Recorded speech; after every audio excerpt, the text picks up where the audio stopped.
আসসালামু আলাইকুম রহমতুল্লাহি ওয়া বারাকাতুহু। আমার প্রিয় ভাইয়েরা আপুরা কেমন আছে? আশা করি সবাই ভালো আছেন। আলহামদুলিল্লাহ, আল্লাহর অসীম রহমতে আমিও ভালো আছি। তো প্রতিদিনের মতো চলে আসলাম নতুন একটি ভিডিও আপনাদের মাঝে। তো এই পুঁইশাকের চারা যখন লাগাইছিলাম তখন ছোট ছোট মানে চারার কোনো ঢক নাই, কিছু না। আমার আব্বা লাগাইছিল, পরে আমি গোড়া খুঁজে গোবরের সারটা দিয়ে পানি দিয়ে কত সুন্দর তাজা হয়েছে। পরে দেখি কি টেংরি জ্বালায় না, পরে মাথা ভেঙে দিচ্ছে, পরে টেংরি জ্বালাইছে। কালকে কালকে ভালো দেখছি, আজকে সকালবেলা দিয়ে দেখি সব ছাগলে খাইয়ে ফেলাইছে। মেজাজটা এত গরম হয়েছে বলার মতো না।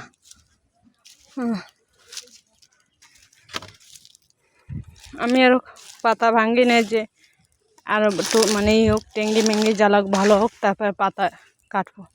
তার আগে যাইয়ে দেখি যে শাক কাটে ফেলাইছে, সব ছাগলে খাইয়ে ফেলাইছে।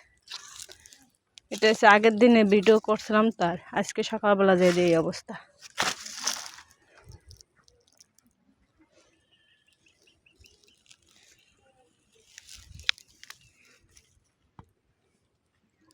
তো আমি চলে আসলাম রান্না করতে। আজকে ঢেঁড়স ভাজি করবো আর দুন্দুল দিয়ে তেলাপিয়া মাছ দিয়ে রান্না করব।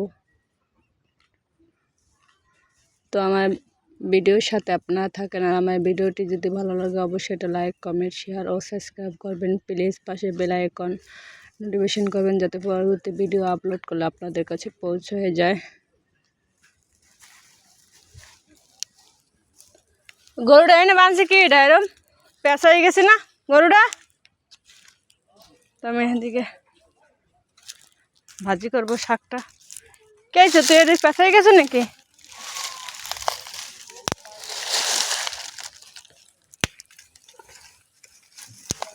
এমনিতে আছো কা ধরো।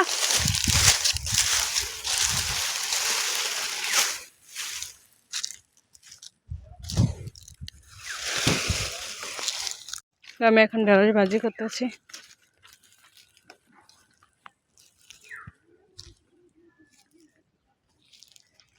এখন মাছ ভাজি করব।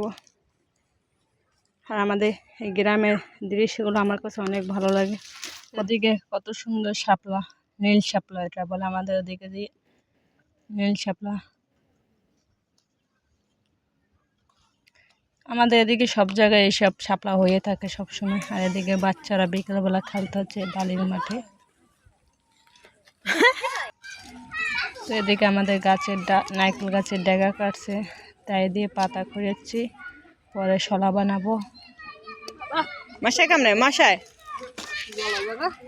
তো সবাই সুন্দর পাতা, এগুলো সাথে ভালো সুন্দর শলা বেরিয়ে যাবে। অবশ্যই এটা লাইক করবেন, কমেন্ট করবেন। আমি কতক্ষণ গোছাই।